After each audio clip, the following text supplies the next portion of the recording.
This is part 2 of my Spiccato tutorial. If you haven't seen number 1, part 1, please go and check it out. So today I'm going to talk about the 4 factors that contribute to the bouncing of the bow.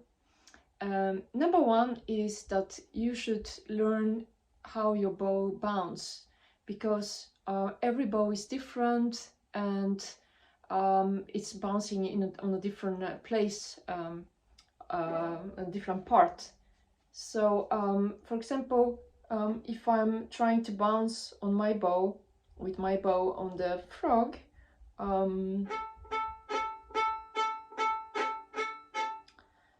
it doesn't bounce so much here, so I'm like moving more and more towards the middle. The middle is bouncing quite much, so this is how you can do to find out where your bow is bouncing. If you have watched my tutorial number 1, I'm talking about from the air approach and from the string approach, and now I'm going to start from the air and try where my bow is bouncing most. I'm just dropping it like this and then moving a little bit more towards the tip.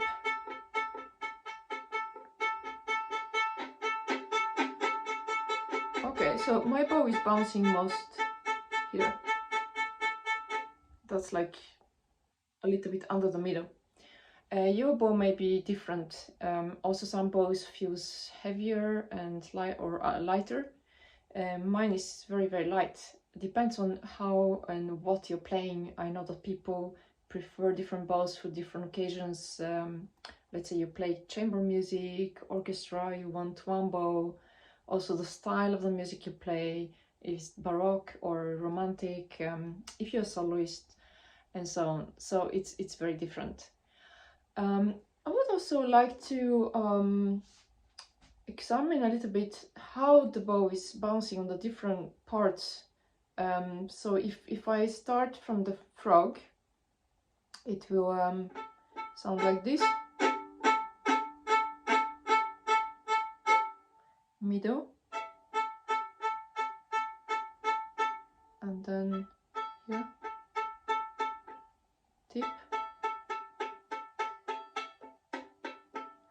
So for me, if I want the sound to be more like a brush, I would play more on the frog or like closer to the middle, and if I want more percussive, more dry sound, I would play more here at the tip of the bow. The second factor is the height of the bounce. So as higher you are bouncing on the string, the slower the bounce will be. So let's say I'm playing like from this height.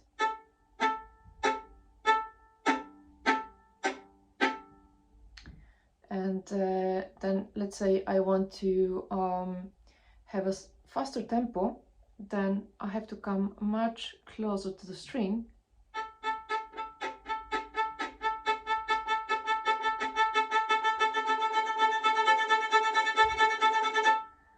And as faster I go, as more I I'm leaving the string, so the bow is staying on the string, and that's becoming sautille. So imagine that you have a bow, and if you bounce the bow from a height, it's going to bounce very slow, and as more you come to the ground, the bow will bounce much faster. So it's the same properties with the bow and the string, because the bow has this bouncing property, and also the string is having a bouncer properties, so you're basically playing them against each other. And the third factor is the tilt of the bow, so that will also produce a different sound of your spiccato. So let's say I'm playing with all of the hair of the bow, and because the hair attends is creating tension, it will sound like this. And if I tilt the bow, which I do with my fingers, like I'm rolling the stick of the bow to that direction, and then the sound will be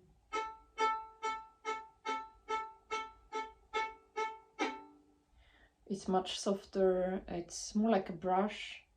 So depending on what kind of sound you want to produce, you could use this technique of tilting of the bow. And the fourth factor is the contact point. So we know from Simon Fisher that there are 5 contact points of the bow, and 1 is closer to the bridge, 5 is closer to the fingerboard, and 4th is here, 2nd is here, and 1st is in the middle. So you will discover that as you play on the G string, on a lower string, you would like to be more on the 5th point or closer to the fingerboard.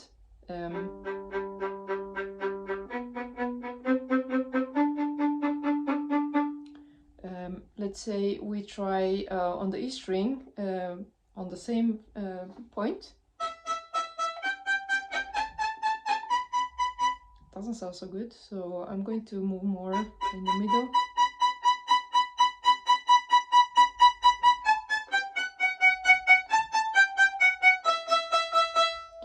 That sounds more clear for me. So the same thing is if you are going up in for example, on the 3rd to the 4th position, you discover that you need to come closer to the bridge. So as lower the string is, as more to the fingerboard, and as higher pitch, as closer to the bridge you would like to go, and that's because of the sound. Of course, you can experiment and see which is best for you, for your violin and the bow. But for me, it works like I described before. So that was all of the factors I wanted to talk about today. Hope that you liked them and that you would like to like my video and subscribe for my channel. And please ask me questions if you have any. And I will see you in my next video.